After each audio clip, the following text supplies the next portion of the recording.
Ladies and gentlemen, welcome back to the CreaPact podcast. My name is Neel Patel. I'm the host of this pod. And on this pod, I combine creativity and impact and hope to give more than I can get.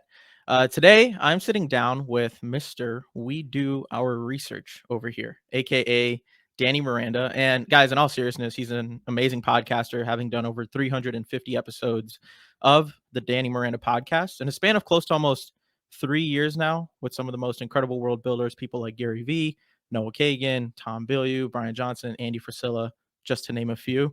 So yeah, Danny, brother, I'm humbled. I'm honored. Thank you so much for coming on and having a convo. I'm so excited. What an intro. I really appreciate it. And this is episode 101. Am I correct? This is episode, it's going to be 102. 102. Oof, we'll take it. 102. We'll Even take it. better. Yeah. And it's funny for the people who are listening. I actually reached out to Danny back in, I believe, March, when I was 50 to 60 episodes in. And again, I'm doing a daily podcast for a year straight. And he goes, "Hey man, love the idea. Thanks for thinking of me. Do 100 and then I'll come on." I got to start filtering. I'm very honored and humbled by the amount of people that want to have me on their show, and the way that I am denoting the thing that I am rewarding the most is the reps. And so anybody who could do 100 episodes, I have immense respect for, and thus I'm appreciative for you inviting me on, and I'm grateful that you stuck with it to get to episode 102. Oh no, we're gonna stick with it. I'm very, very confident in that we're gonna get to this year and then keep building from there, because I enjoy this, man, of just sitting down, having a conversation with people. But thank you for lighting a fire under my ass to keep going. Okay, so Danny, here's where I want to start. Most people from the outside looking in know you as a podcaster. Again, sitting down with builders, talking with a bunch of people, but your story, it actually starts a lot earlier. And that's what I don't know if many people know about. So let's start with the Sunny Times. Yes. And the first newsletter that you would sell to your neighbors at the age of 6 in first grade. What was that experience like? So there was just something in me that wanted to look at the world and explain to people what that world was like. Like, that is at the core of what I'm doing at the podcast. And that idea first came to mind when I was probably 6 years old. And I was seeing my parents read the New York Times. And I said to myself, wait a second. If they're reading the New York Times, I can create something myself that they can read. Why can't I do that? And so I did. I created the Sunny Times, which was my way to take over the New York Times. And it lasted for a few issues. I don't know how many exactly I wrote, but my grandma uncovered them in the past few years. And I was able to take a photo of one and be like, wow, like, this creating content has really been in me at a deep, deep level.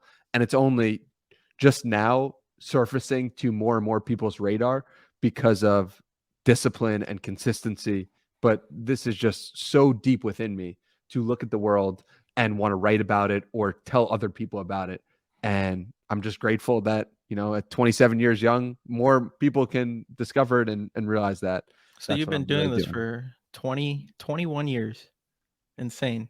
And well, not really. Because I want to set the record straight on that, in that it's been in me to do for 20 years, but there have been periods of my life where I have not heeded the call, right? There were periods in college where I wasn't creating content, and a part of me was dying because of that, or felt like it was, even though I wasn't conscious of that in that moment. So even though it really has been inside of me for so long, it's not something that I acted on all those years. So after you had that first idea with the Sunny Times, I know a little bit, fast forward to like around 2010, 2011, you started doing a New York Knicks blog. And when you were 15, you got invited to Media Day and you got to sit down and talk to Amari Stoudemire. And that's incredible. How did that story come about? Was it just like you being in the right place at the right time? Or because, by the way, when Amari Stoudemire, I'm a huge Steve Nash fan. Like I've played basketball, my whole life, and he was like the first person that I really admired. And seeing him and Amari Stoudemire play with one another was incredible. So you, at 15 years young, without Amari Stoudemire, what was that like? Dude, so it was so crazy because I was the reason why I started the Knicks blog in June of 2010 was because I saw LeBron was going to be picking a team. And I was like, oh, if he picks the Knicks, then the value of this blog and the amount of readers that it will have are going to increase tremendously. And so it felt like at the time a good possibility that he would choose the Knicks. So I started writing in June. By July and August, I had realized that he obviously wasn't picking the Knicks. I found that out in July. And then by August, I had been doing these interviews with reporters. And I figured that was like a white space that no one had, in the sense of all these reporters wanted to tell their story in some way or wanted to give their opinion, but no one asked them. No one cared about what the reporters thought. And so because of that, I started to gain some traction with the blog, because I was like, wow, like a lot of people wanted to know what the reporters actually thought. And when that happened, I emailed the Knicks PR team and was like, hey, this is my blog. This is the amount of readers that come in, and this is what I'm doing. And they were like, cool, come to media day. And I was like, awesome. So I show up there. Dude, I show up there and everyone's like, who are you? Like, why are you here? What's going on? And it was I was like, what do you mean? I'm here for media day. Like, you told me I could come. Like, what's this kid doing here? People were like shocked, but it was normal to me, obviously. And a lot of the reporters were like, wait, you're the kid that was interviewing me? Wait, you're a kid? Why are you 15? Why are you not in school? And my mom drove me, bless her heart, because, she took off work to drive me to interview NBA players. And there was like a fight between my mom and dad of whether I should be in school or should go to media day. But it turned out to be like one of the most impactful things that happened to me in my youth, because I realized that this was all due to the power of the internet. This was all due to me creating something that was just a thought in my head 3 months earlier. And then 3 months later, I was sitting down with NBA players. I was like, oh my God, I'm different in some respect, or I can create change through the internet. And not everyone can do that, or not everyone is accessing on that, because I was like, this is crazy to me. Like, the fact that I was the only 15-year-old. So yeah, it was a very pivotal experience. Yeah, those are two very like key moments in like proving to yourself that like, hey, I can actually, if I put my mind to something, if I can actually manifest something into reality, which is something I know you're big on, and we'll get into it in a second. But when I asked you that first question with the sunny times, you said that, you had gaps in your time in life where you weren't consistent and there were downtime. So I want to read you two things, and I'll read you those two things, and then I want to get your thoughts on it. Okay. So let's go to September 9th, 2019. And you write an email, and it says, as you know, San Diego is dope, but I'm in a big time rut. I should be more motivated than ever. I'm in a sick location. I have some stuff, but not everything that I want. But the truth is, I have no idea why. I just don't feel like doing anything except going to the gym. When I go to work, I have no desire to. I wonder if this is just who I am because I had the same mindset in college. When I think about an agency, I think I have no experience. So how can I be good? When I go to think about building a product business, I tell myself I'm not good enough. It's so weird. I know I should be grateful for the job, for the life I'm currently living. And in some aspects, I am. I just don't care to do the work anymore. I say I want to. I say I'll snap out of it eventually, but insanity is doing the same thing over and over and expecting a different result. I apologize for writing this email. I feel like a bitch. I debated hitting send multiple times. I'm sorry. Fast forward to June 2nd, 2000, 2020, 5:45 a.m. You write a journal entry that says, life is flowing. Day 2 of phase 2. My brother is starting his 75 hard journey. I am the beacon of light. The past 3 months have been the period of greatest personal mental growth in my entire life. I'm enjoying the process of meditation, exercise, building DannyMiranda.com. This is a wonderful journey.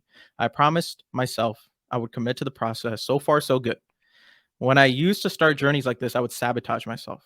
I'd find a way to tear myself down, but this is the opposite. I'm building my way up. I'm inspiring the world. I'm having an incredible impact. People are changing their habits and building themselves up because of me. Keep up the great work, Danny. Keep flowing, keep spreading light and positivity to all who come in contact with you.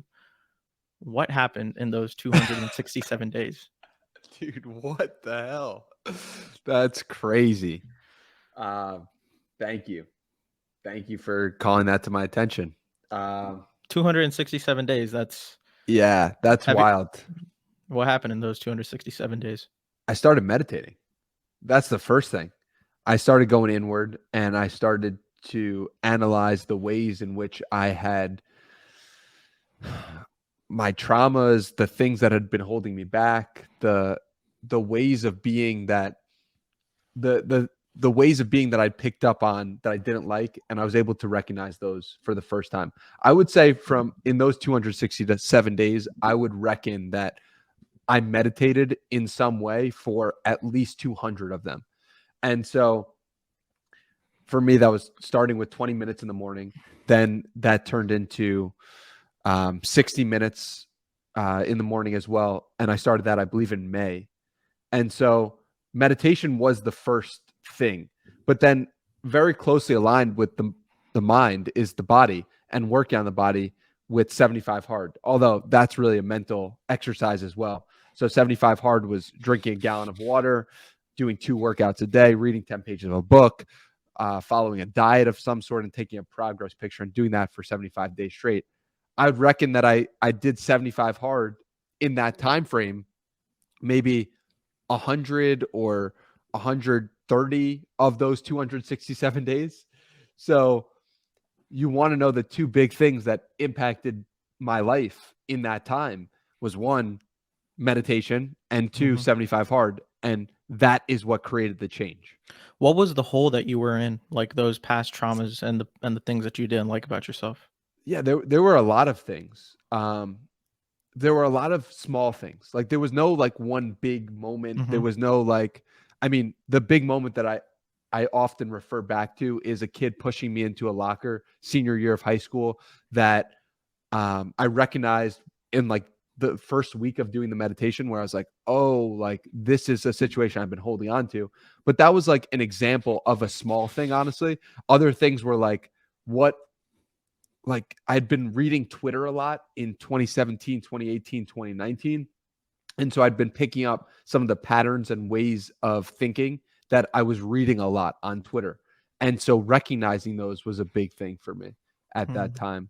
But just like small things like other people's perspectives. And really, when you sit with yourself for a long amount of time, you realize like, oh, my own perspective is really the most important thing. And I better be following that because this is who I'm living for. Yeah, so. I think a lot of people in their day-to-day life, especially when they're young, it's so easy, especially in 2023, to like get like caught up in different like mediums, right? Whether it's like focusing on other people's opinions, doing what your family wants you to do, doing what your friends want you to do. And I think social media, it makes it worse because it's so easy to keep scrolling and seeing things that just really aren't feeding you, and it doesn't allow you to really listen to yourself. Yeah, well, that's 100% accurate. And I realized at some point, you know, when I started meditating in September 2019, I was like, oh, wow, all my life I've been living on other people's opinions, perspectives, ideas, and I don't even know what I think myself. And I haven't processed all those ideas, and I haven't processed myself. So that was the first time. I like to say like 25 years of my life or 24 were going and externally focused.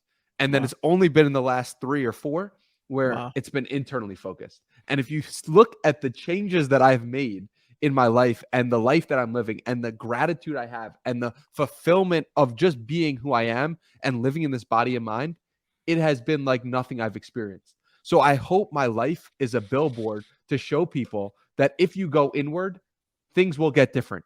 And it's like, I was talking to a 16 or 17-year-old the other week, and I was explaining to him like, yo, when do you get your best ideas?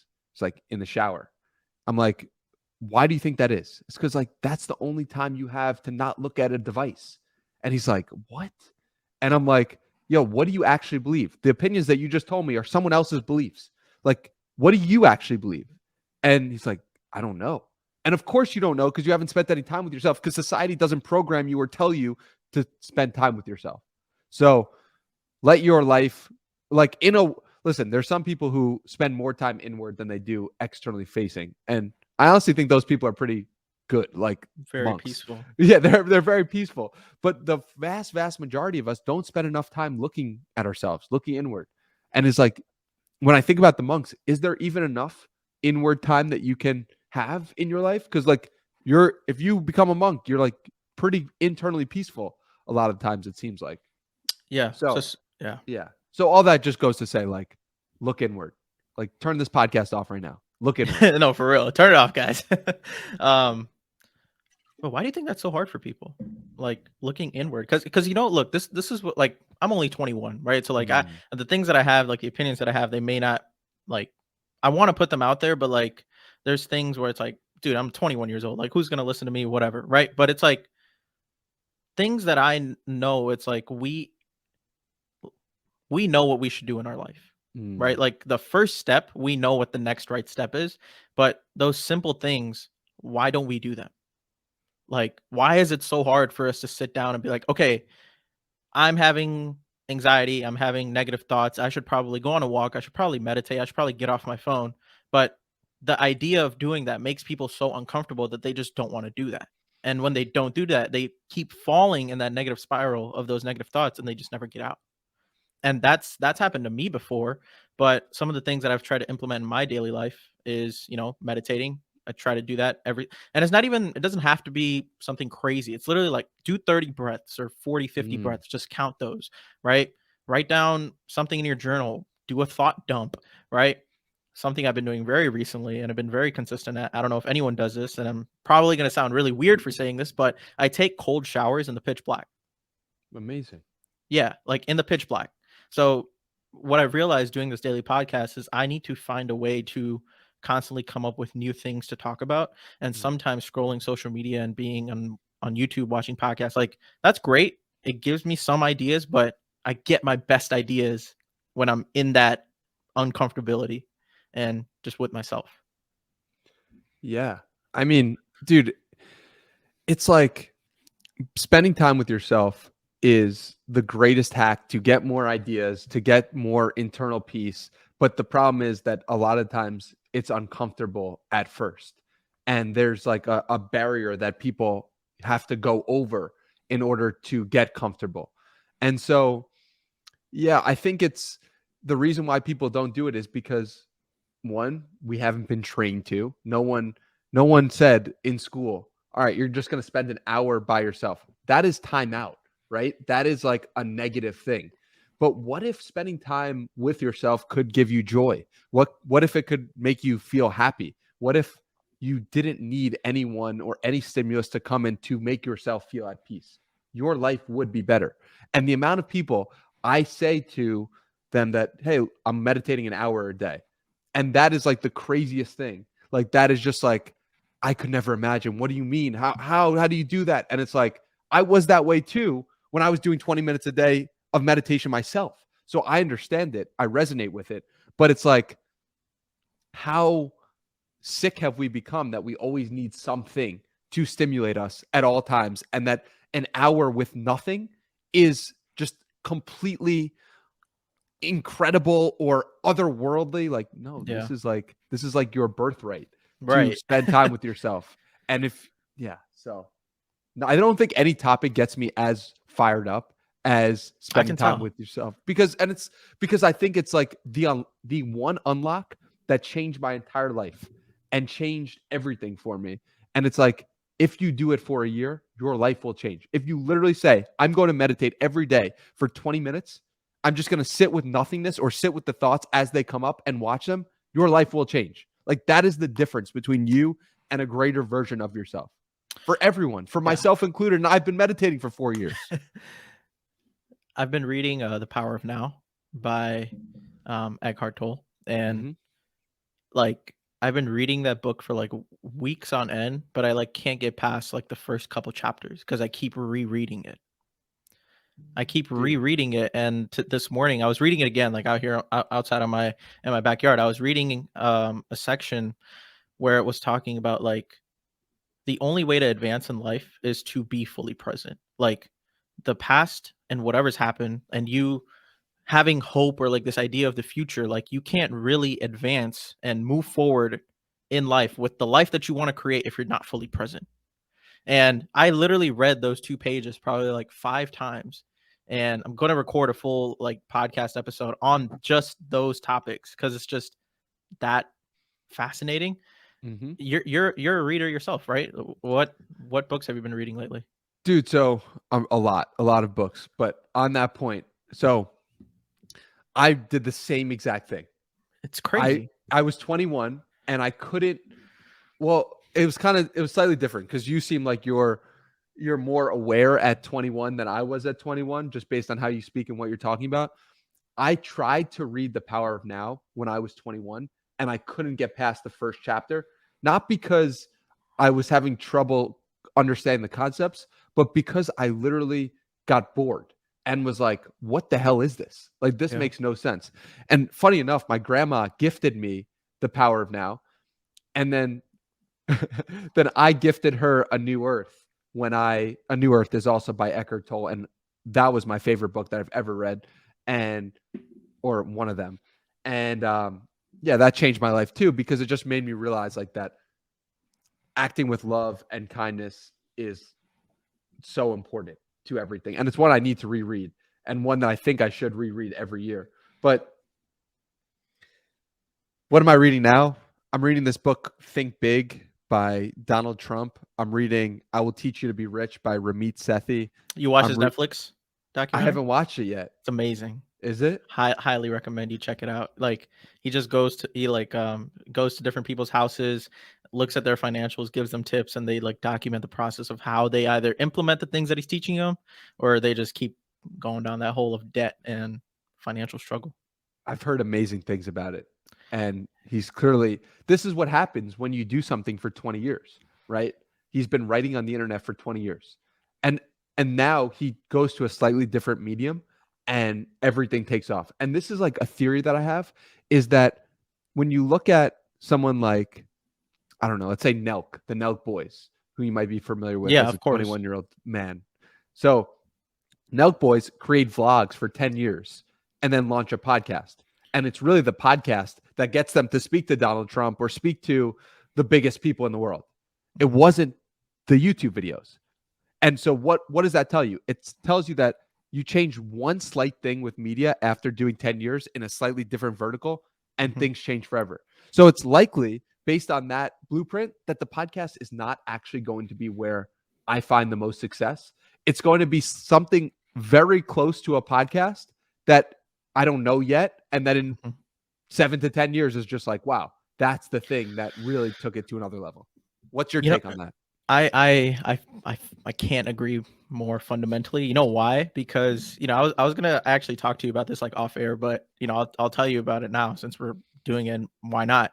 I have like 3 things in my life right now that I really, really care about. Right. And I guess you could say 3, right? Like, so I really, really enjoy podcasting because ever since I was young, I've loved sitting down and talking to people. Well, like my dad can attest to this, right? Like me at 12, 13, 14, 15 years old, when I was like with his friends, when he like, it's like the dads, the moms, and like the kids are somewhere, but I'd always be with the dads and try to like barge into their conversations and understand what they're trying to say. So it's this podcast, and I've challenged myself to do this every single day for a year straight, and I'm past 100 days, so I'm going to do this. So that's one. I love podcasting, but I also love like telling stories and making videos, right, through like my daily life. And I think there's a beauty in just like telling stories about your journey in daily life. So, and I want to put those on YouTube, right? So I want to focus on that. But then I also like short form, right? And things on like TikTok and Reels. And I could do the same thing with this podcast, put it all on that. But the storytelling in a short form versus a long form versus in a pod, like there's just so many things that I'm really interested in. So like right now, like I delegate my time very specifically to like each to make sure I'll be honest with myself. I don't know if the quality isn't going to be there just yet. It's going to take time for that to come.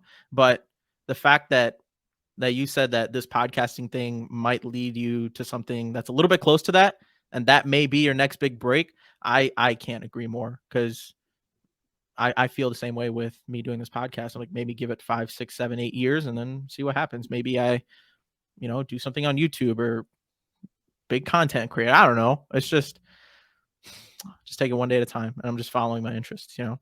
Yeah, that's the right way to do it. And I think the key part of that is like and I've been thinking about this a lot, is like in the beginning stages of a journey, it's not going to look the way it'll look even a year later, like just from the production standpoint to how it's presented to how you sound.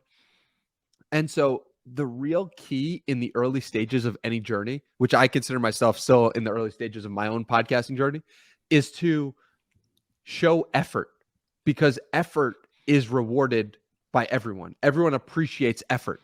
And so if you can put effort into your thing, people can then put you on a trajectory that is greater than what you currently are, because there's going to be people who want to help you when you put effort into something. My video editor currently, he saw the effort that I was putting into all the episodes, and he was like, I want to help this guy because I could see how much effort he's putting into the work that he's doing.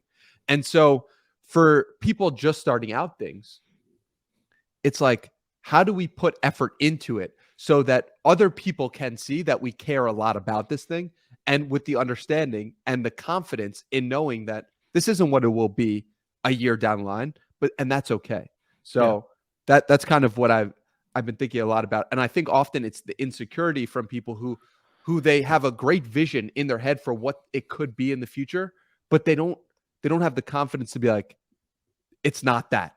And so they don't put it out at all.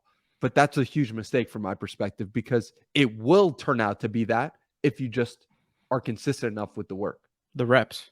Yeah, the reps. You just got to put in the reps. And speaking of reps, you've put in a good amount of reps on the podcasting end yourself. So, you know, you have those 267 days of like the ups and downs. You go through your meditation journey and exercising, and you get to a level where you're starting to build momentum. And then after you build momentum, you go to, let's fast forward to July of 2020, and you put out a tweet and it says, yeah, hey, who wants to talk on the phone?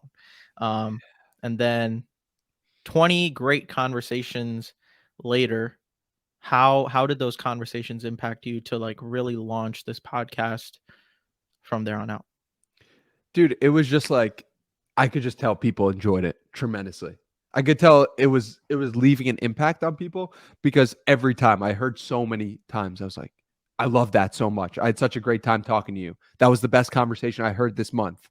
It's like, all right, like everybody is saying this over and over and over again, and I'm also enjoying it as well. It's not like, so I'm like, all right, well, what's the logical next step? It's to record those conversations and share it with more people. And then what is a shared conversation? It's just a podcast. So yeah, it was just following the joy of what I was feeling and what other people were feeling as well, and trying to replicate it or do it as much as possible.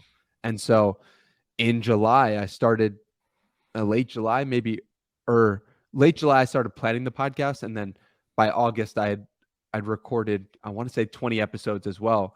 And then September, I launched it. And yeah, the rest is history. I mean, I was supposed to do one a week. I was like, let me just do one a week, and let me do 100 episodes. But then I enjoyed recording so much that I was like, wow, okay, I have 20 episodes in the backlog and I haven't put out one at all. So I have to start doing more than one a week. And so I started doing 3 episodes a week from the jump, and was like, wow, this is amazing. And then what were those conversations like? Was it just like free flowing? You just got on the phone and started talking, or like, did you like know the people? Did you prepare for those conversations, or like, was it just like, hey, let's get on the phone and shoot the shit about something? So a lot of the people I had context for, like in the sense of they were following me on Twitter, I was following them. But some people I didn't have context for, and some people were dealing with like really not, they just weren't in the best headspace. And because I had been in the not so best headspace like only 267 days prior, I was like, oh, I can help you because I've been there and I know what I did to get out of it. And I was fresh to it. Like, me talking about that now is a lot different because I feel really good, and I have felt really good consistently for like the last year and a half. So It's like, if you feel really good for a long time, you forget sometimes what it feels like when you're really down. And because I'd been so fresh, I was able to really help people who weren't in the best place. That's amazing, man. You really, you know, I think it's really interesting how when you're just doing something and you do it for a long period of time, and then you get like, let's say I've me doing this podcast for like 100 days straight, and like there's days where like, I don't want to do it, or if it's like I don't have the energy, but then, someone texts you or you get like a positive message being like, "Hey, dude, like congrats, like you're doing it 100 days. That's amazing." Or um this episode was great, or this video you put out was great. It's so crazy the impact that you can have on someone, and the impact that they can have on you by just like a few kind words. And that is something that I've really, really admired over this journey, is like those little things, they go a long way. And that's what keeps me going, like bar none, because everyone has a story, man. Every single person, from you to me to the fast food worker down the street to the homeless guy, like everyone has a story. And speaking of those stories, after you got into the podcasting, once you started putting out episodes, tell me about episode 8 with Ed Lattimore, and then Mhm. episode 61 with Ali Abdal, and why both of those episodes were like very crucial to how you prepared for a podcast moving forward. Yeah, you've done your research. I'll give you the, when someone's like, you gotta do. Someone said you have to do. We do our research here. T-shirts, and when we do print those T-shirts, I will be sending one your way because you deserve this. I appreciate that. That's an honor. That's an honor. Yeah, That's okay. We got a lot more to go, so don't worry. There's more coming. So episode 8 was an episode I did with Ed Lattimore where I just let it flow. I was like, you know what? Joe Rogan has great conversations. He doesn't prepare all that much. And, it's just a conversation. I could do that too, right? So I did that, and I was like, something felt off about that. Like, I just felt in my body that there was something wrong with what I just did. And I knew I hadn't come to the table with enough prep work and enough real research into his life and his story. And I wasn't honoring the moment to the level that I was capable of doing so. So that was one situation, episode 8. And so after that moment, I kind of was like, I got to do research. I got to go heavy on the research. And so I started doing that a lot. And then episode 61 with Ali Abdal hits, and I had done so much research on this man. This was my first interview, I believe, that with a guy who had over 1 million subscribers. I was freaking out. I was like, this is a big moment for me. This is crazy. And so I really wanted to come prepared, but I came so prepared that I didn't listen, and I wasn't able to flow with the conversation and wherever it would take us. And that to me was a huge moment of like, wow, I just did way too much research. And so it was the calibration of those 2 episodes that really let me know, okay, I need to do a lot of research, but I also don't need to do that much. And I also can let it go a little bit. So yeah, those were 2 big moments for me. How did those 2 experiences help you be more present with all the guests that you've had now, right? Mhm. And like balancing like doing the hours of research versus like letting it flow. Like how have you practiced being more present in those moments? Yeah. I just asked Taylor Rooks this like an hour and a half ago. So this is a funny question to receive from you as well. It gave me a lot of confidence because I knew that I'd hit both ends of the spectrum. And so when you have confidence, you are inherently more present, right? Because you're not thinking about all the things that you would think about if you were insecure about that moment. And so by pushing on both ends, I was like, oh, I know what this extreme feels like. I know what that extreme feels like. And I know that I can get somewhere in the middle. And I know I will come to some place in the middle because I've hit both extremes. Yes. And so having the confidence of knowing and hitting both extremes allowed me to be present because I was like, oh, I'm going to end up somewhere in the middle. I got this. I think and the reason I asked that question is because you said something really interesting in the past, and this is a quote, like full quote from you, and you said maybe a life well lived is just worshiping the present moment, because if you can worship the present moment, you can be where you are and you can experience life more fully. And I think podcasting is that. And you've been a perfect representation of that. And digging a little bit deeper within podcasting, again, same stuff you said, is podcasting requires 3 things. It requires deep curiosity amongst the guest that you are having on. It requires patience, expecting things to take double or triple the time that you expect it takes, and the unequivocal ability to listen. So, amongst all those three things and the last 350 episodes that you've done, what's been the biggest challenge the podcast has posed for you? The biggest challenge has been the patience aspect of it. When I'm doing these episodes, I'm getting value from it. The guest often is getting value from it, but I'm not seeing the results of the audience or people paying attention to it. That to me was very difficult to grasp and to sit with, because it's like, all right, my advice to people is like, do 100 episodes. And I did 100 episodes and still no one cared about my show. And I was like, oh man, like I thought when I did this 100 times it would work out. And so that to me was a good lesson in like, all right, this is going to take longer than you think if you really want to do it the way you want to do it. And that was a real challenge for me to overcome. And it really wasn't until my third year of starting the podcast, which was in October or September of 2022, where I was like, all right, I'm going to commit fully to this. Like, back to 3 a week. Yeah. So like that's the thing, is like I wasn't fully committed at all moments in the 3 years that I've done this. And the second year, I was making the transition from doing a lot of virtual interviews to doing them in person. And I was starting to lose belief in myself. I was like, I've done this hundreds of times now and no one cares. And so like, what am I doing wrong? Like, why isn't this working? And I was like, could this really work? Is this a pipe dream? And I was losing confidence in myself. But then I made the commitment again and recommitted starting the third year. I was like, I'm going to do 3 episodes a week, no matter what. And it was really in that third year, starting that third year, where I did notice a huge difference. I noticed a huge difference in the way and the exposure that the podcast got.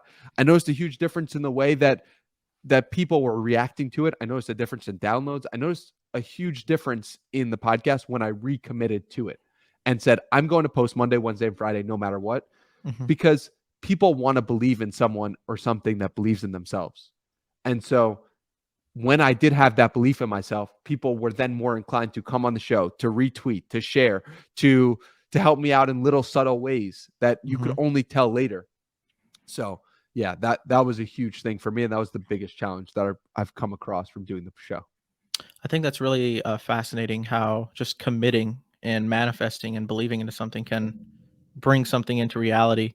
And, this is something that I'm going to have to transition into eventually with my podcast. What was that transition like from, like, what are the nuances of like doing something like this versus in person? Like, if you had to list like a couple things that off the top of your head were just like so much more difficult, what would they be? One, I'll tell you the differences. I don't know like what is difficult, what's not, but just the first thing that comes to mind is you can't see my hands, you can't see my legs, you can't really tell my posture, and all those things are impacting the conversation, and all of those things are tells or ways of being that you might not be thinking about in this episode or in this because you can't possibly know what my hands are like when they're below the surface. And so you could read someone's energy so much differently. That's like from a pure like energy perspective. Then there's also like the production aspect of it. That was probably the most difficult for me, where it's like how the camera is set up, where the camera is, how it's framed, okay, you're doing audio now as well. So like, are you going to record those separately? How are you going to record them? Do you have batteries on your external player? Do you have your SSDs in? There's so many little things that it's hard to tell you like what's most difficult, but you realize like, oh, I'm starting at 0 now. Like this is basically episode 1 when I'm doing this in person, which is like great because now I've done 100 in-person episodes. So it's like I just did 100 in-person episodes. like recently. Yeah. And so that tells you something of like, oh, wow. And that's not to say that the skills that you learn from all the episodes you did virtually don't count. They do count. And they Yeah. are laying the bricks and foundation, but it's just an entirely different beast when you sit down with someone in person. And I think the energy piece of it, if you listen to episode or watch episode 228 with Noah Kagan, Yep. that's the first time that I do an in-person show. And I'm like, I even comment to him like, this is different, because I could feel the way he was moved by the questions that I previously couldn't have told over Yeah. the first 227 episodes. Yeah. There's like I think it's crazy how different energy is in, and you know, it's something that I'm very excited to feel one day. Yeah. Just one quote that I heard that I always keep in mind is like, just the first year or two of podcasting, you're just defining your voice. And Yes. again, it's the reps, it's the foundation, it's the brick building. But yeah, so one thing that I do want to touch on, that again, you have like a high and then you have like another one of those lows, right? So before you committed to doing this podcast fully in September of 2022, December of 2021 through January 2022, you didn't post a single episode. Yeah. What was your mind like at that point, and what was the point that you were at that time? So the reason for that happening was because I was valuing external perception higher than myself. And more specifically, I took this job, this NFT job, where I was a podcast host for an NFT company. And they're a great company and they're great people. But it wasn't the right job for me. And I didn't have enough internal confidence and belief in my own self and podcast to commit to it fully. So I took the opportunity of the job and I eventually regretted it. And Oh, wow. what happened was, from October of 21 to December of 21, I was doing this job, but I quickly realized like, oh, this isn't for me. This is talking about the drama and the latest happenings in the NFT world. And I love podcasting because it allows me to explore someone's soul. And I'm not getting that from this job. So that was a big wake up call for me. And it was a big moment of like, I committed to these people and I told these people I would do it. And now I am not physically capable of doing it. So what do I do? And it caused me a lot of stress, anxiety, upsetness at myself, upsetness, just like in general at life. And so that spilled out into the podcast, and the podcast ceased to be for a month because I just wasn't committed to it. And because I was feeling so down and I couldn't give people the energy that I had when I was feeling in that place.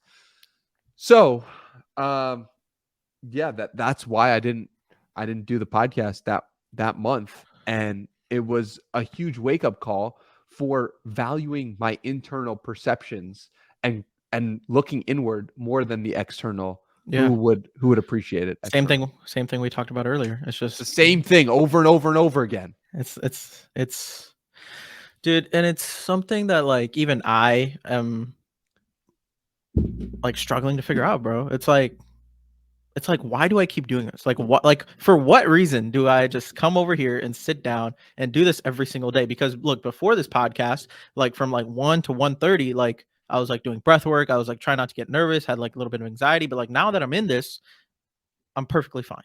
Right. And when I sit down in front of this mic, there's something that happens where it's like, I'm just okay. Right. Yes. And for so many people, bro, and this is what, like, and excuse my language, but this is what fucking upsets me so much about so many people that are young, is that they're lost. They have this lack of direction, right? They know that, but they're not going to look inwards. They're not going to listen to themselves. They're not going to try something new, take a risk. And I understand, like, there's so many people in life that don't have that. They're not that fortunate to take risk. And I understand that life situations are tough, but if you're just not doing something for like, because of the fear of judgment or what your parents are going to say or what your friends are going to say or what people on social media are going to say, it's like, dude, like, what the fuck? Like, you're going to be 30, 40, 50 years old. You're going to have kids, you're going to have bills to pay. And then it's gonna be like, damn, I wish I took more risk in my 20s. And granted, I'm doing this now, you know, even if I don't make money from it, even if I don't, if it doesn't turn into something big, all I value, I told this when I was on my last podcast with the guest, I was like, I want to suck the soul, or I want to suck the stories out of people's souls. Like that's what everyone has, is a story, right? So, and it has to be, it has to come out. So would you still consider that if like someone who is lost in life, like would that be your same advice, to like look inward and meditate and spend more time with yourself? Yes. There's nothing greater that you can do to help yourself really understand are where you're losing the battle to yourself in your own mind. Like that's Hmm. and we're living in a culture that's so externally dominant. And Yeah. it's like, so when you need to counteract that force somehow. But I'm Hmm. curious for you, why were you nervous? You're saying today Hmm. from 1 to 1:30 you were nervous coming into this conversation. Why in particular? I knew I was prepared. I knew that I had everything I needed to be in the conversation. Mm-hmm. Um, but it's kind of like the feeling of like, dude, what do I deserve to like sit down and have this conversation? Or why would Danny Miranda like want to talk to me, right? And I don't know. I don't know. It's just something that I've had, and I guess this is like my first quote unquote, like, not to say like the people that I've had in the past like aren't um big or like in the social media space, but like you're someone who I like really admire and I like really look up to in terms of like what you're doing, and it may be because of that, and it may be because of insecurity. But when I'm in it, when I'm actually doing it, I'm perfectly fine. Yeah. I, I think, listen, I had this for episode 61 talking to Ali Abdal, so I feel you and relate to you. But at the end of the day, I'm a human being, Yeah. and the more you do of them, the more you realize, like you might feel right now, like I'm just a human being. And this guy that I was imagining in my head is just a human being that I know. Yeah. And so doing that so many times has given me the confidence to be like, I will talk to a homeless person. I will talk to Elon Musk, and I'm comfortable in both scenarios. And that is such a superpower Yeah. because I've seen some of my friends who are, big in their own right and successful in but when they see someone they deem as successful, they start to Hmm. freak out. And Hmm. so that's why podcasting is such a hack and such a skill, because when you start to realize that human beings are human beings, it allows you to treat humans like humans, Yeah. which gets their respect. And so it it's great that the nerves have gone, and I could tell like you're not nervous, but it's also like, how do you not even let the nerves in the first place? And maybe it's from doing more reps, but Yeah. maybe it's something else as well. I don't know. It's honestly like, I'll tell you what it is. I think it's me just having to prove myself right, like keeping my word with things. And like it's like that confidence thing, right? So like when I'm in front of a mic now that I've been doing it every day, there's like a confidence switch that turns on, right? Like I'll be confident. But like with other things in my life, right? Whether it's like me being consistent at the gym or me meditating consistently or me eating cleaner, right? All of those things, and when you have like setbacks and when you fail to do those things, it takes a hit on like your confidence. And then that, Mm, you not doing that, right? It can sometimes take a toll into like an episode or with a guest. But one thing I want to make clear is like I'm I have a way to like just snap out of it. And yeah. when I'm doing the thing, I will be perfectly fine and I will be in it, because look, at the end of the day, you're a human, I'm a human, and we're just having a conversation. So yeah, bro, it's just, and this is just me being like vulnerable and open enough to know like this is just what I need to work on, and what I need to work on with my relationships, like with friends, with my family, and then even my partner, right, who I've been with over 4.5 years. And you learn so much in that time. and and I guess the biggest thing is growing up, like in my family, we always had like things weren't always the best, right? Mom and dad would be arguing, bickering, mom, dad, grandma. So there was, I don't like using the word trauma, but it was more like, I always thought like there was never silence, there was never peace in the home. Mm. So now that I'm older, and this is not me making like excuses for why I am the way I am, but it's just like it's hard, like I'm working hard to find that. Yeah, but it's funny because talking to you, I do get a sense of peace. And maybe that's just projection, but it's interesting how maybe it's the breath work that I'm feeling you doing right before. Like, Yeah. what do you resonate with feeling at peace? Or, 100%. I okay, told so I how told did you get to that place? I told my I'll actually read this to you right now. My I texted my girlfriend like literally 20 minutes before. I was like, I'm feeling nerves and anxiety, and she goes, "That's good. That means something great is about to happen." That's beautiful. Yeah, I mean that's so true, and it And means you care as well. yeah, exactly. And that's the thing. It's like just having the confidence and knowing that I can do what I need to do. And Hmm. I feel at most peace sometimes in my life when I'm doing this podcast and when I'm just having a conversation with someone, connecting with someone, talking to a stranger, talking with you, anything, creating content. That is like my way of escaping. Like I resonate with that. 100%. So, okay, yeah, we got got a little deep there, and I love that. But you know what? I want to know about one thing, because speaking of hard times, speaking of like judgment and negativity, I know you keep a little folder on your phone with comments that really hit you deep. Cookie Um, jar. yeah, your cookie jar when things get tough. How did that start, and how's that going? It's going great, man. I mean, I get an incredible comment every day, and it's like I feel so honored and humbled that my work is impacting people at that level. Um, it's just it's going great. It's like I haven't looked through it in a while, so I'm just saving them. Mhm. But it's a really beautiful thing to know that you're impacting people and that like the work is mattering. Like you said, like when I get a comment like that, it just fires me up and knows that, and it's like your oxygen in a way that you feel like, oh wow, I can keep doing the show forever as long as I keep getting comments like this. It's uh, it's really special because it's showing you're not just shouting into the void or having conversations into the void. Like there are people on the other end who are really, whose lives are really making the conversations at least making them think about the concepts. So This was back in April 19th. You like tweeted something out, and then I responded to it, and I I said a quote. Was like, the meaning of life is to find your gift, and the purpose of it is to give it away. And mm, I was like, you're living that quote, because this was you know where this was? I just remembered. This was after you put out the picture of your research for Andy Frisella, yes. and I put that quote out there, and then you were like, that hit me hard. Thank you, Neel. And whenever sometimes like lose purpose or lose direction or anything in my life, I always think about that quote. The meaning of life is to find your gift, and the purpose of it is to give it away. So true.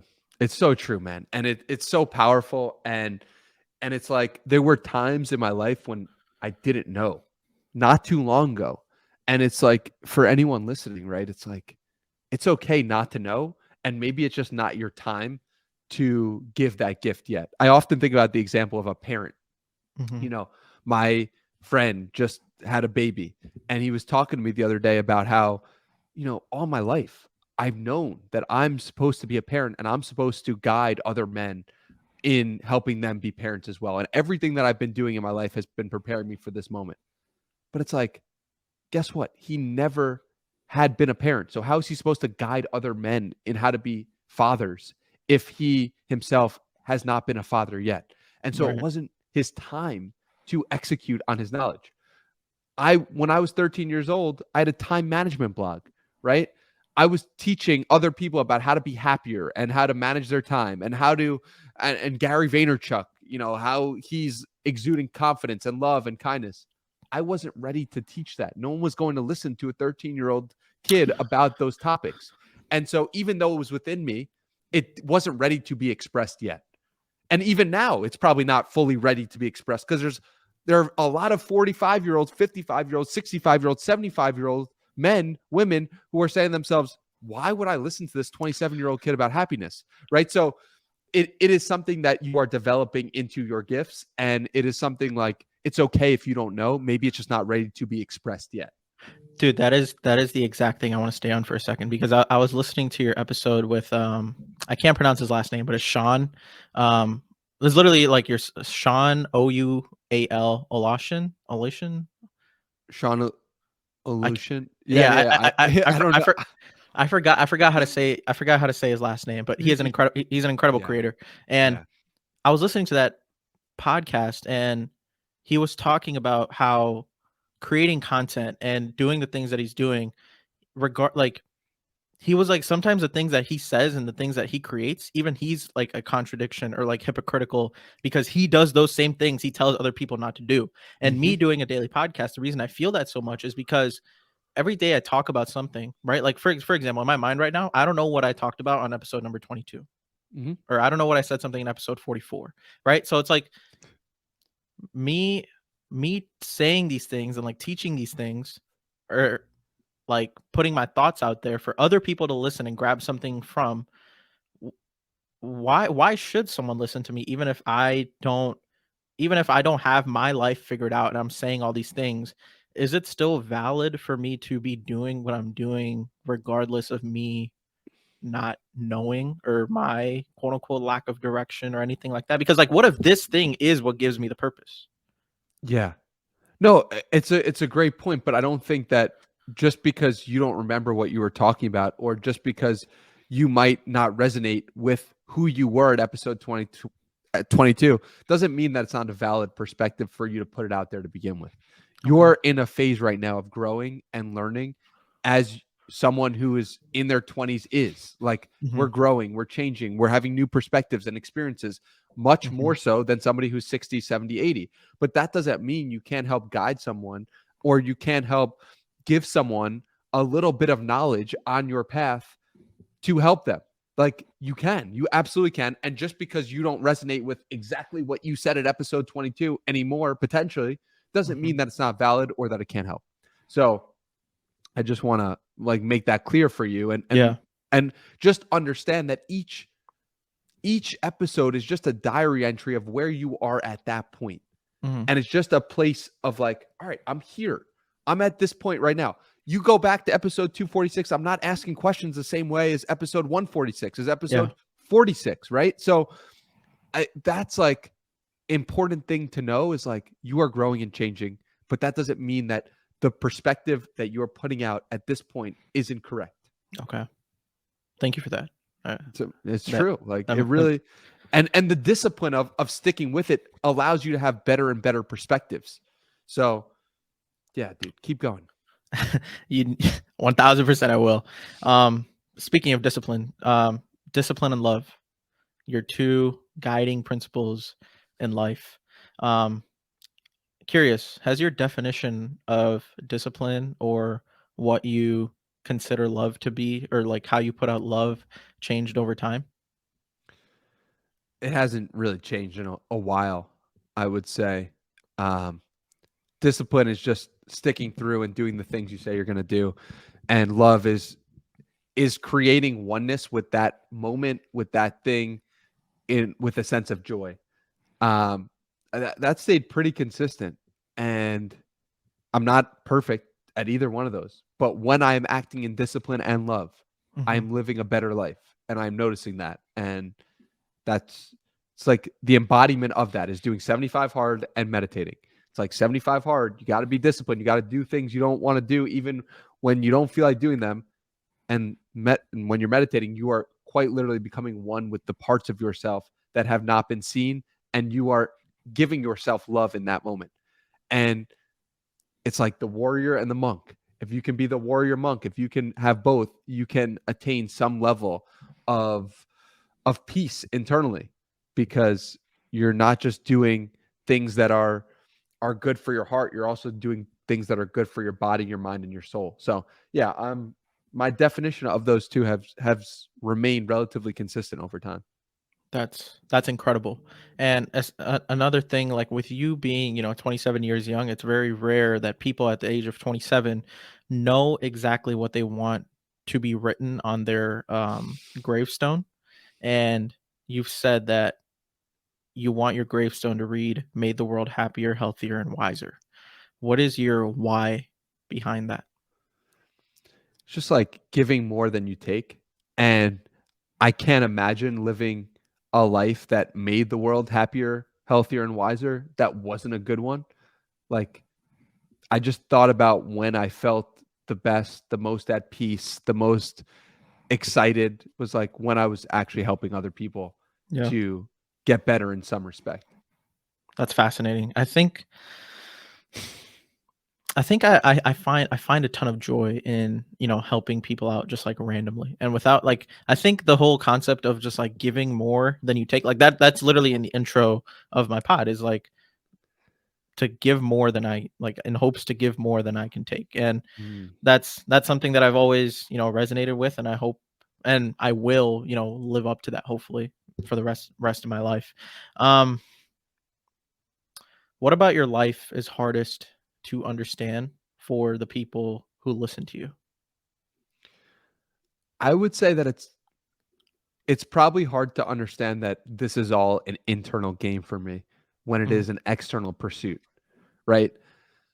I'm interviewing people who are world class, who aren't famous or well known or who are appreciated. So it might be easy for someone to look at that and be like, oh, this guy is doing this because he wants to be recognized and seen and appreciated. And there definitely is some part of me that wants that.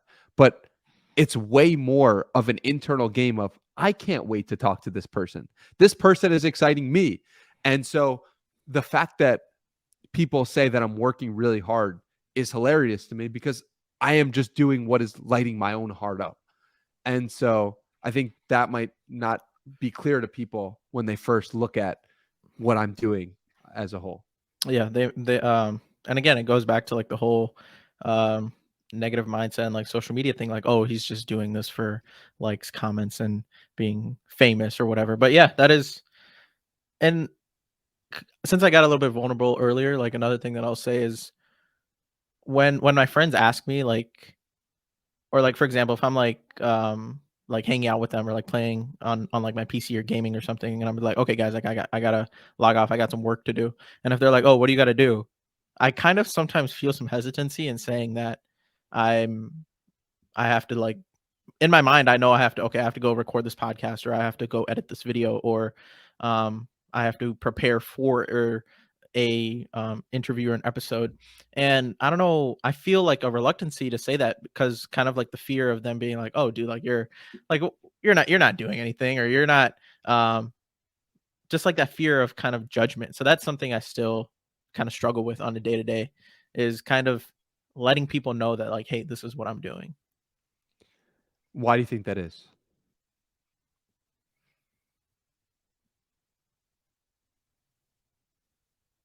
I think it comes from the insecurity that I think it just comes from like insecurity, and I can't really like pinpoint it. It's just like I don't know. I just feel like I personally am not at that level where I could be like, to me, in myself, in like in the heart of heart, this is a job. Like this is my full time thing. It doesn't feel like a job, but it is a job, and I'm going to do this every single day, right? So like outside of my like girlfriend and like maybe like one close friend, and like of course all the people that I connect with on the internet, it's it's like, oh yeah, like I just have a podcast, right? And I don't know, man. I'm just kind of struggling to kind of find that answer. Yeah, I think you have to, and it sounds like you do. You treat your thing with as much belief and respect and appreciation as you would if you were 10 years into the journey. And so it sounds like you've had that conversation with yourself of like, no, this is a full time thing. But then it's like, why is the disconnect in telling other people about it? Because if you really did, if you really believed, like, oh no, this is going to be my thing that takes me to everywhere I want to go. If you really believe that with all of your heart, you would have more ownership of saying to your friends, "No, I'm going to record interviews." Right? Yeah. Like think about a musician, right? Like Yeah. imagine Drake saying I'm going to go record these songs. Like there's no belief, there's no There's confidence. no belief there. There's no confidence. And even though he might think in his head, I'm going to sell out Madison Square Garden someday, there's no way he could actually get to that point Yeah. unless he was like, yo, I'm going to make some music. Like this shit is going to change the world. And even if this song won't, I know this song is a brick that is Mhm. being laid to create a greater level of music ability 10 years from now. And so once you really internalize that, and maybe it takes a few small wins to get to that point of like, I know like for me, it was like, oh wow, I had Gary Vee on? Oh, wow. That's a checkpoint. Okay. Not everyone has Gary Vee on for episode 39. Oh, Ali Abdal. Okay. That's 61. Okay. So like maybe is those checkpoints that help Yeah. give that confidence. And hopefully maybe this could be one of the checkpoints for you because you were nervous for it. Is like, okay, I got Danny Miranda. I crushed that interview with him. Yeah. And so like, who else can I do? Right. And like, oh, I did Danny Miranda. So maybe now I could get this person and that person. And maybe like you need to see it externally for you to feel more confidence with it. I mean, that's how it was for me, where it was like kind of like snowballing.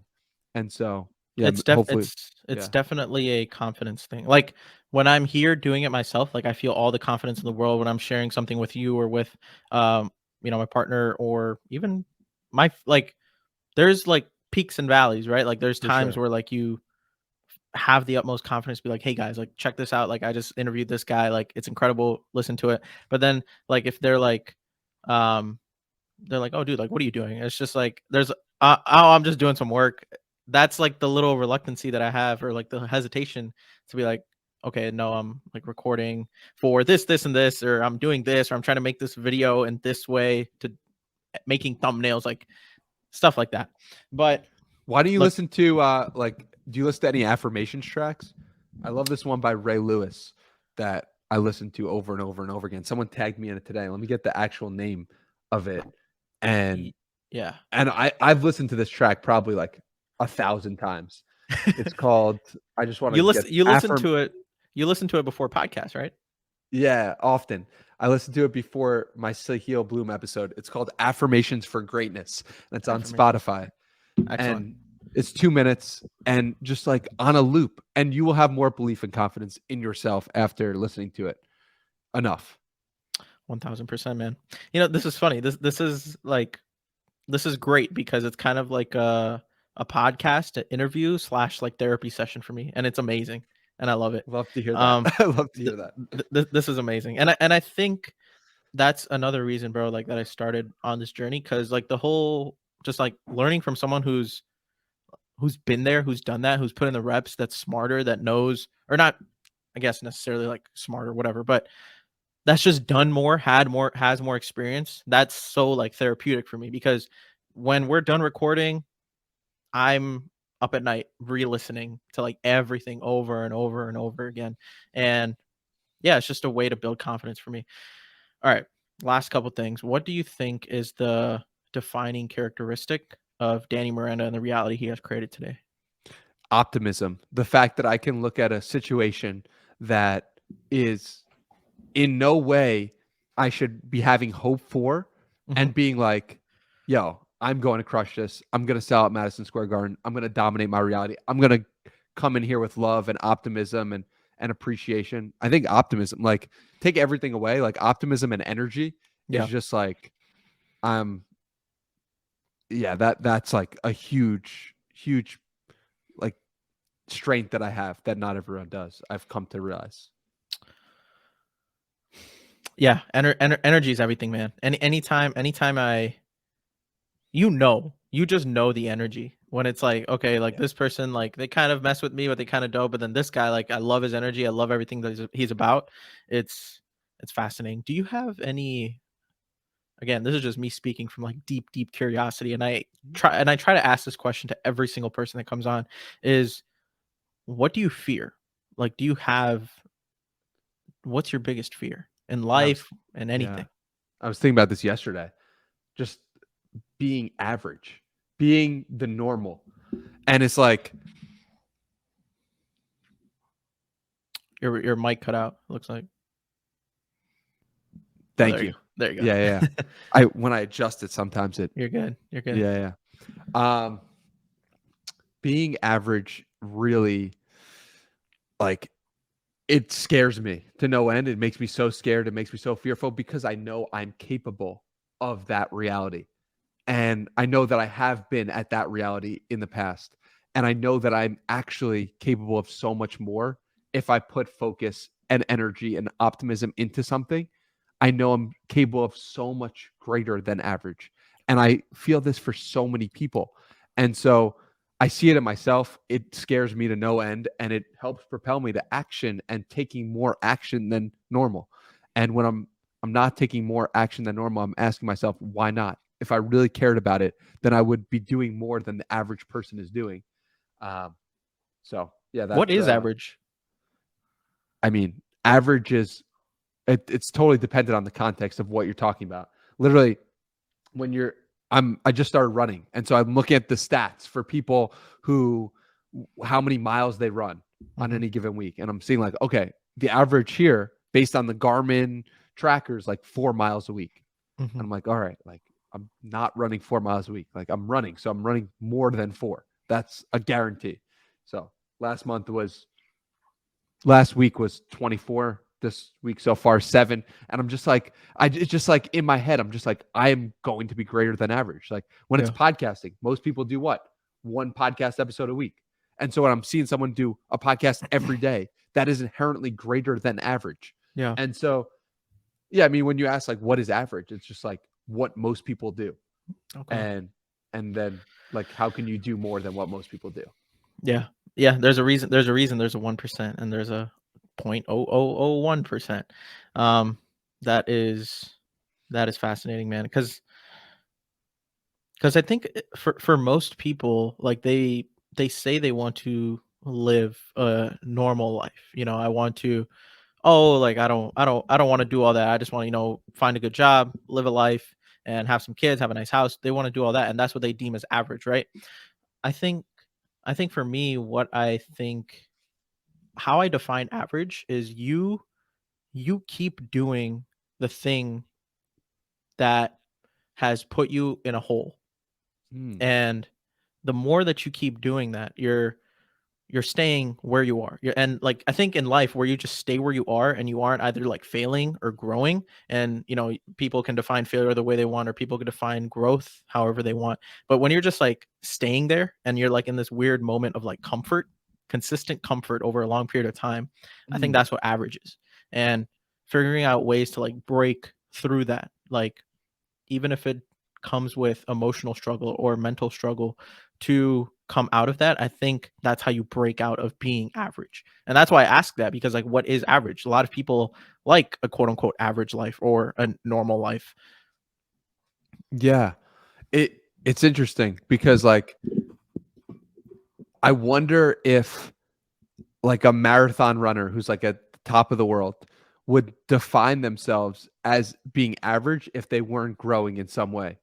I don't know. I don't know the answer. And I would love to ask some marathon runners who are like, or just like Super Bowl, like quarterback, like That's so fascinating though, right? Because it's like yeah.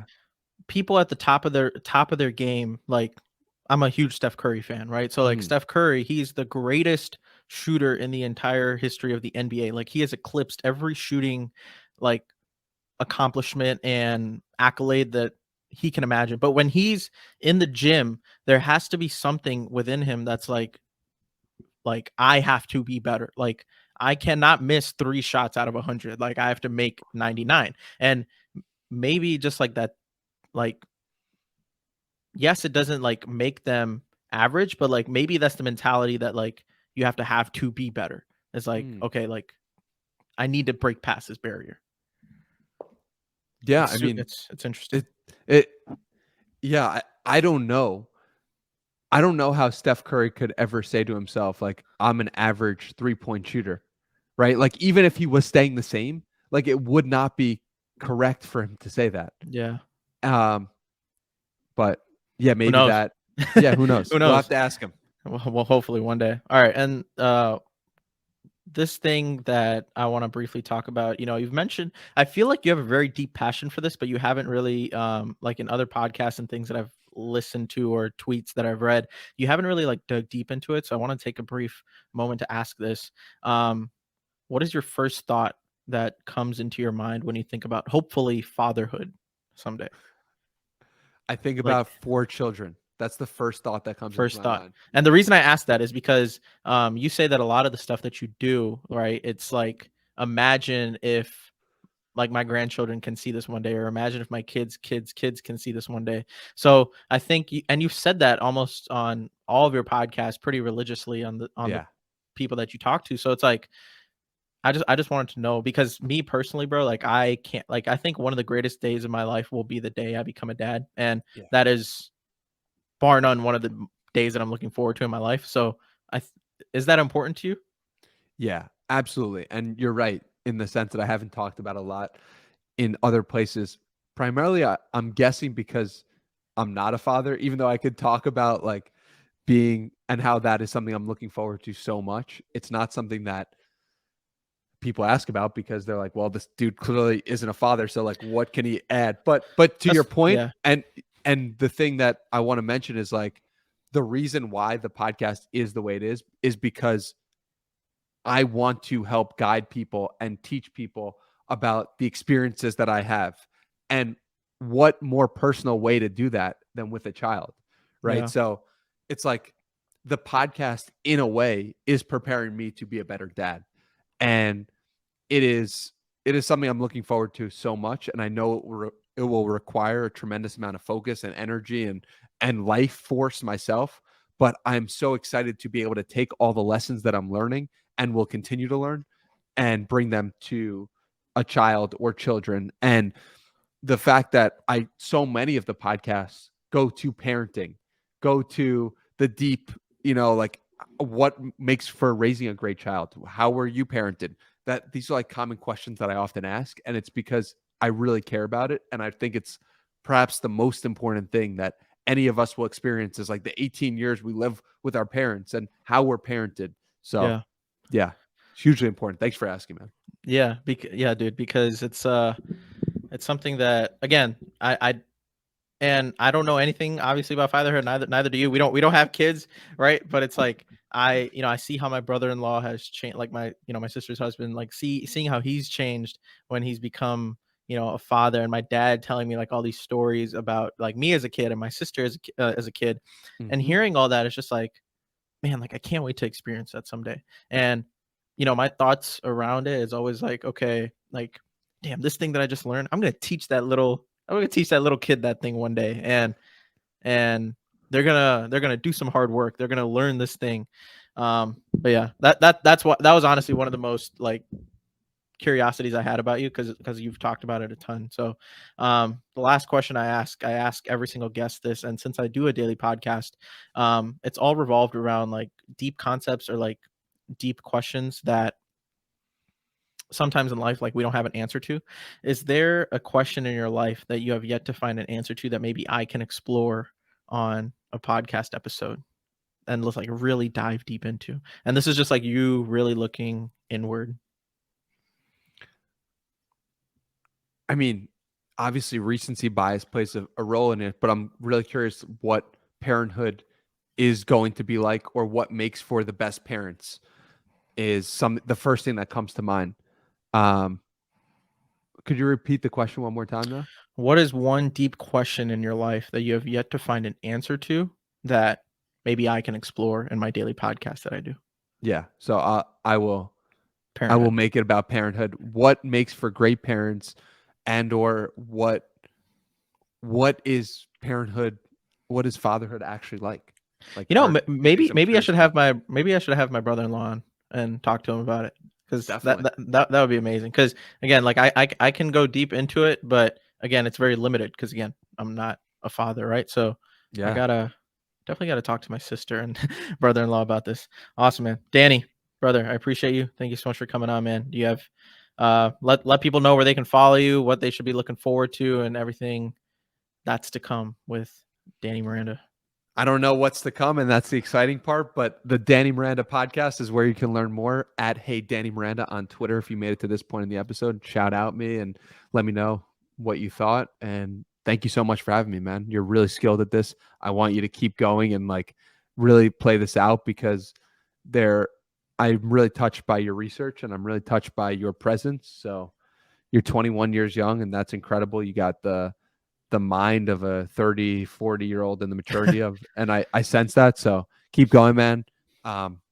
And it's really special to get interviewed by you. So thank you. Thank you, brother. I appreciate it. All right. Thanks so much, guys. I'll link everything with Danny down below, and I'll see you guys again tomorrow. Peace.